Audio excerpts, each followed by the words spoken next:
What is up, good people? Here with Joseph Fry, longtime listener, first time caller. What's up, man? It's good to meet you, man. Good to be here. Thank Yeah, you. yeah, yeah. And we just had a brief conversation about getting started. The question on the form here is, how long have you been in business? You put 9 days. Yeah. You're fresh out of the womb. It's a pleasure to meet you, man, and congratulations on starting the business. What did you do before this? What'd you do Yeah, I, before? w- I was a project intern at a small, kind of actually a mid-sized construction home building Okay. company here in Columbia, Tennessee. Cool. So, So yeah. no stranger to the hustle. So did you just quit your job to start this? Like, Yeah, I was talking to my wife, and she was like, "Well, now's the time to do it." And yeah, so I turned in my 2 week notice, and they were like, "Oh, you know what? We're really slow, so you're just good to start your business." So I was I just already know you're thrown gonna right into it. go far seeking guidance from your wife. I did the same in many endeavors, so that's always Yeah, a good awesome. leadership skill. So quality leadership quality. So right on. So Fry Contracting, I'll tell you the first red flag is the name. Mhm. I'm gonna just be honest with you. You're early Yeah, enough where I can be brutally honest and say, yeah. what are you doing with that name? Are you planning on painting? What's the plan here? Yeah, so the initial thought was like a painting and remodeling company, and as I'm now 9 days in, I'm thinking I want to be really specific with just painting. Okay. So we got to So change that name, bro. yeah, okay, It's got to be yeah, changed. sounds You're good, going to lose a lot sounds of good. money Yeah, with contracting, okay? So and it's cool. I mean, if you want to do it as a DBA, or you could hmm, file an amendment and just change the name. Um yeah, so cool, cuz again, SEO, search terms, and there's a lot of yeah, painting, niche down on right, it. Great idea. yeah. What are some challenges you're running into? Yeah, so I think the two main ones is definitely marketing. That's the first one. So I'm on Angie Leads, and that's been great. I've had I think just like a few Cool. fairly promising leads. All That's right. been good. But I think I'm still having a lot of kind of downtime where I'm not, either building a lead or Yeah. building an estimate or servicing somebody.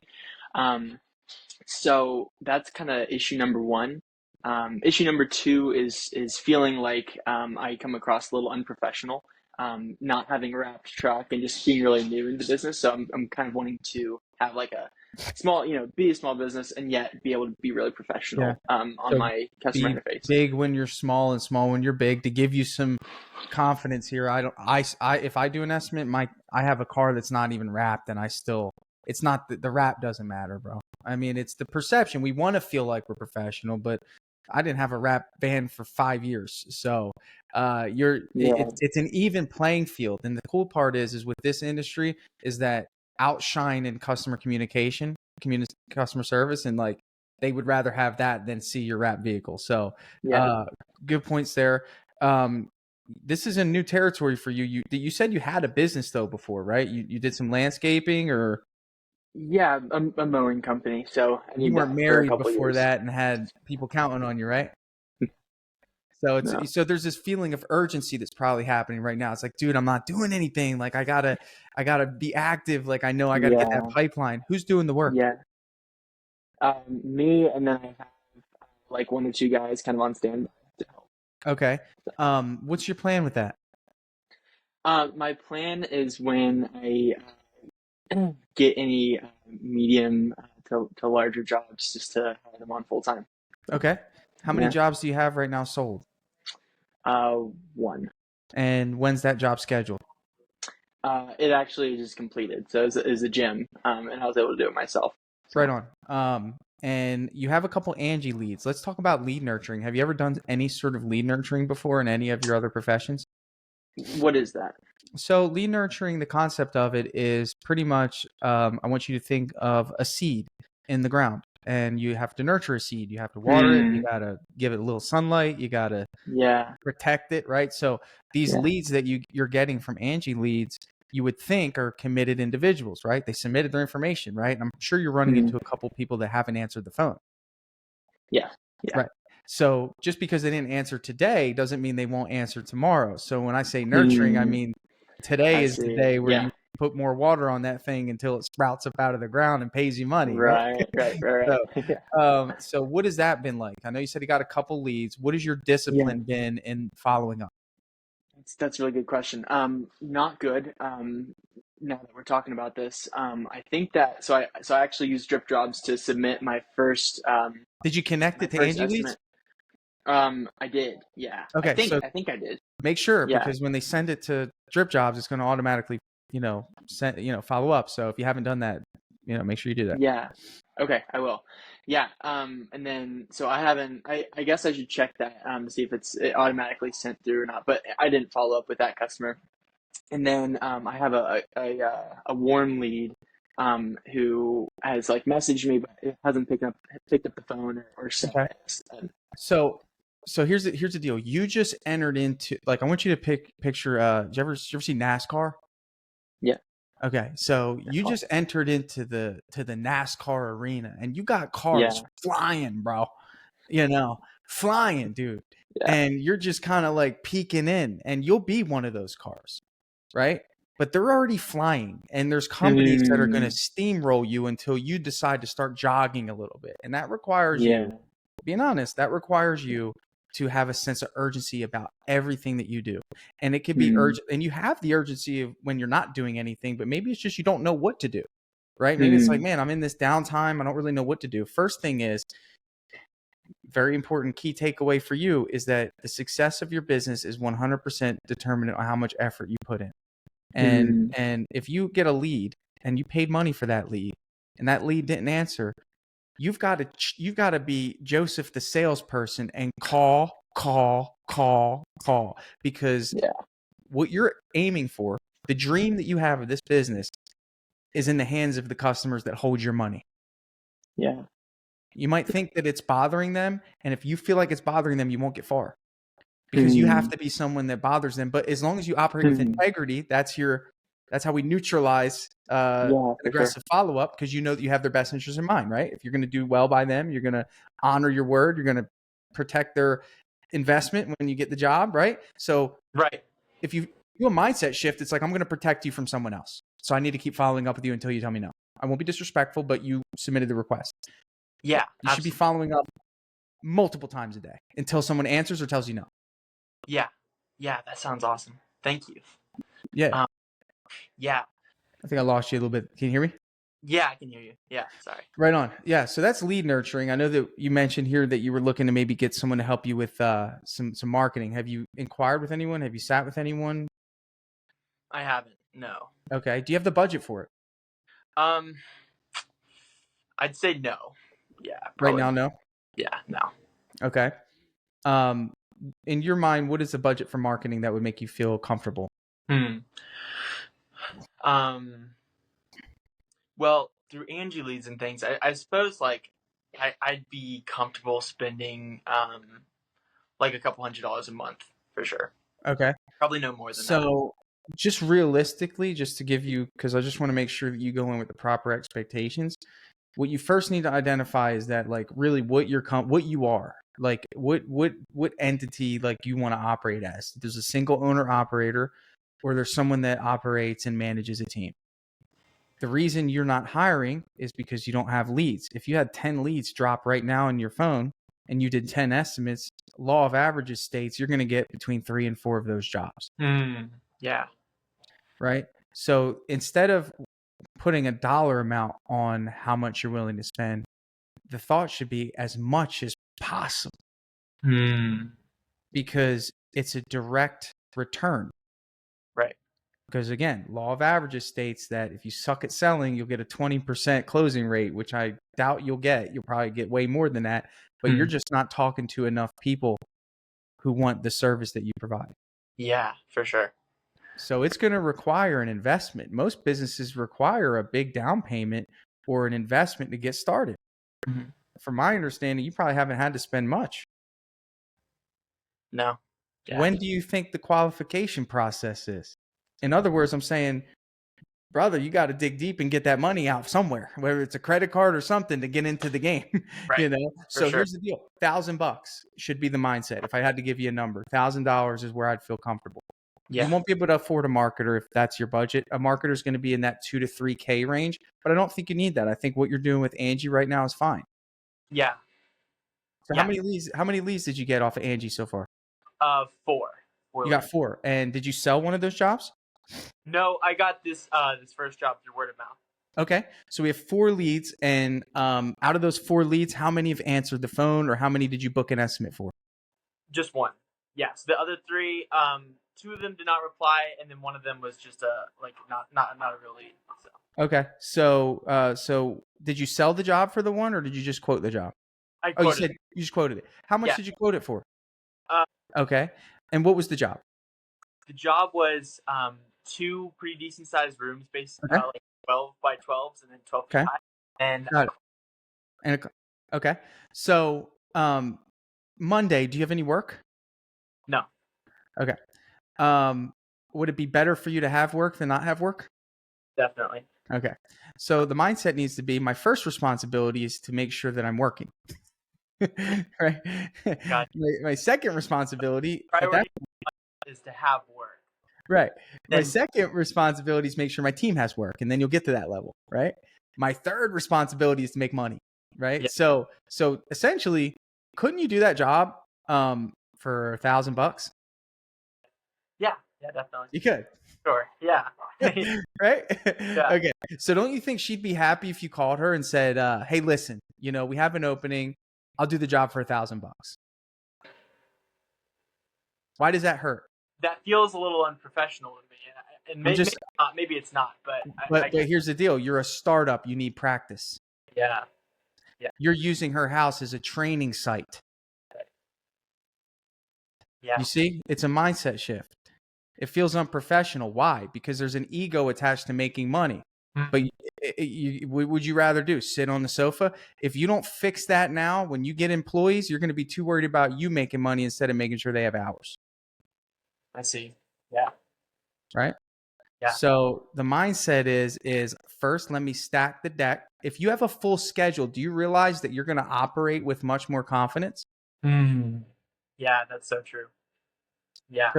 So don't let money be your master in business. Use money as a tool to get what you need out of the job. You don't have a job Monday. My next thought would be, call the lady. I wouldn't say go to 1,000. I'm just helping you see the big picture. Yeah, definitely. You said the price was how much? Like 2,100. 2,100. Say, and here it's all about framing, right? When you get into sales, you start understanding this. We don't want to sound desperate. We want to sound like we're giving you something for something in what? Return. Okay. So when you say, Mrs. Jones, here's the deal. I just had a cancellation. Maybe you don't want to be dishonest. Or you might want to say, hey, I have an opening Monday. I would love to do your job. I was thinking about it. If I did a lot better on the price, would you consider letting me start Monday? Yeah. If she says no, then, oh, okay. If it's not in the cards, maybe we'll revisit this. If she says yes, listen, I typically don't do this, but I really want the job. Again, we could use the work. If I got to $1,750 for the entire project, paint included, would you allow me to earn your business? Okay. And what does that buy you? It buys you 3 days of work. Yeah. And in that time period, you're feeling confident. Maybe you leave that job on Tuesday, you get an estimate. You stack Thursday and Friday. You see? Yeah, I see. That's awesome. That's really exciting. Yeah. So when you get off the call, you're probably going to call her. I hope you do. And then you get a job. And then you're going to operate. Like, get off this coaching call now. But that's the mindset of how you build, because that's what I do. And the thing is I'm still doing that 8 years in. Right.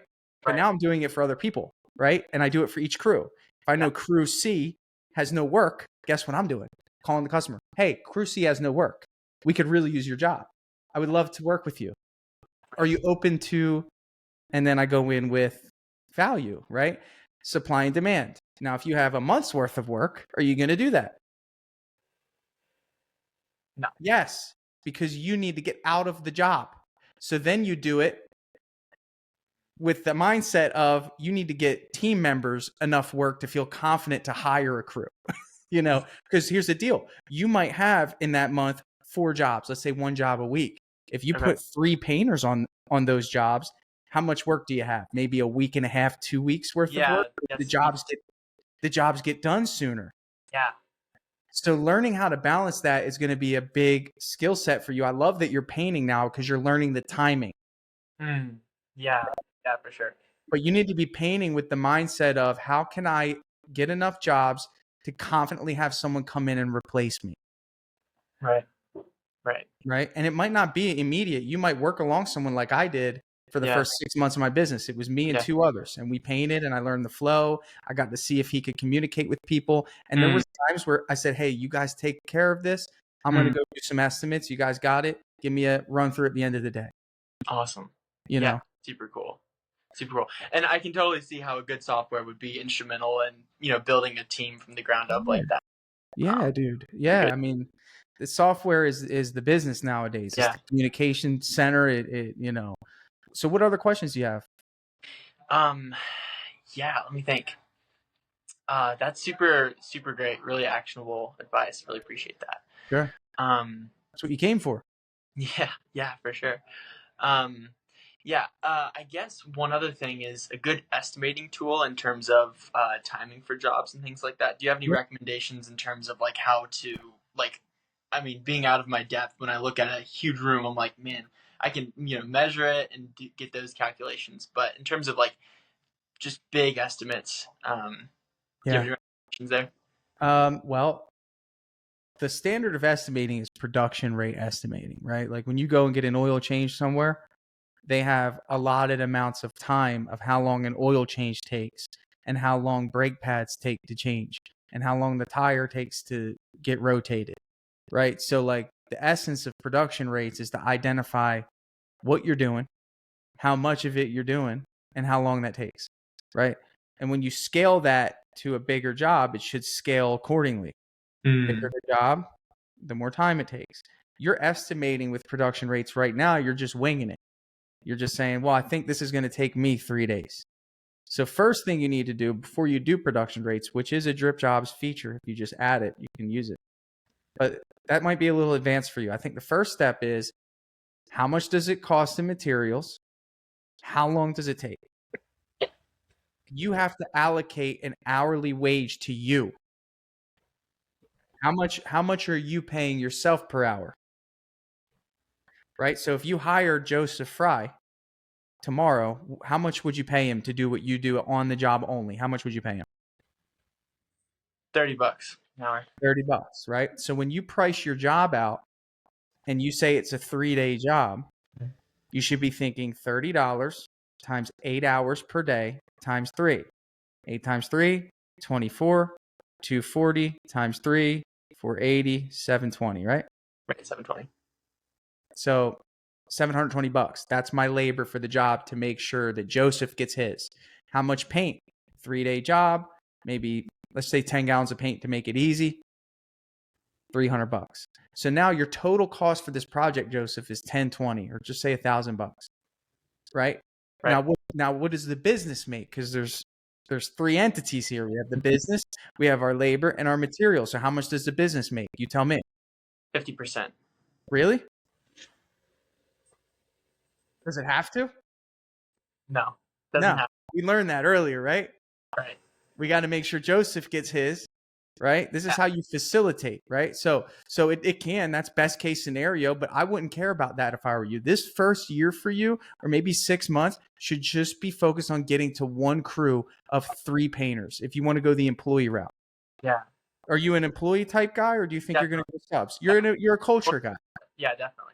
You're committed. You see, you're my type of guy. So I'm not saying sub guys are bad, but culture. I think it's harder, but it's a longer. I think the payoff is great. So get to your goal should be by, man, I think you could do it by June.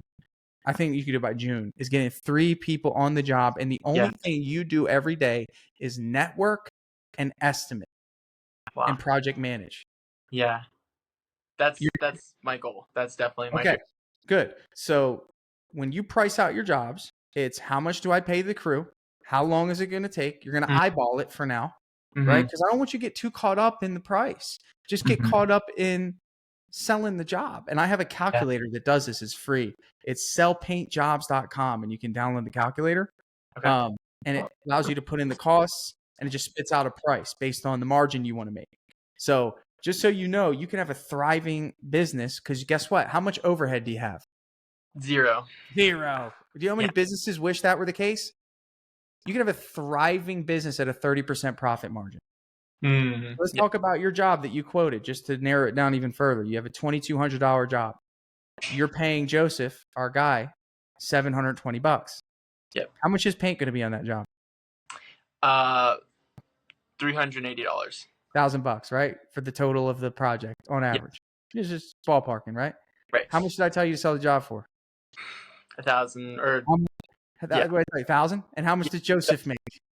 700. $720 for 3 days, right? That's why I said, right? So you're double dipping right now. Yeah. You know, and that's a good habit. Yeah. Because you're gonna be, but how soon can we replace Joseph? Now, if you had a Joseph and you sold the job for $1,750, which we're going to, business is making $750, Joseph is making $720, and the paint's paid for. Right. Now that $750 is the difference between you going from good to great is what you do at the $750. Right? That's the key. What you do with it is the key, and how much you put back into the business. Right. What you do is you take that $750, and because you now have an employee, some of that has to go to you, but you need to be willing to sacrifice that to pay for marketing to make sure that the pipeline stays full and you're always ahead of the game. Right. That rinse and repeat cycle. It's rinse and repeat. Yeah. And then you keep it. You put it in, you get it out, you keep some, put it in, get it out, you keep some, and it's this flow. And that's how business thrives. Awesome. That's super cool. Yeah. Anything else before we go, man? Any hot topics? Yeah, no, I don't think I have anything else. Yeah, but I really enjoyed the content. And thanks, man. Yeah, thank you. You're so welcome. Much. Good luck, dude. I think you're gonna take it. I'd love to hear back from you, man. I really do. I like when people come back and we can hit another area of your business. So good luck to you, man. God bless you in your business, and maybe we'll catch up. Cross paths times. Yeah. All right, man. Take care.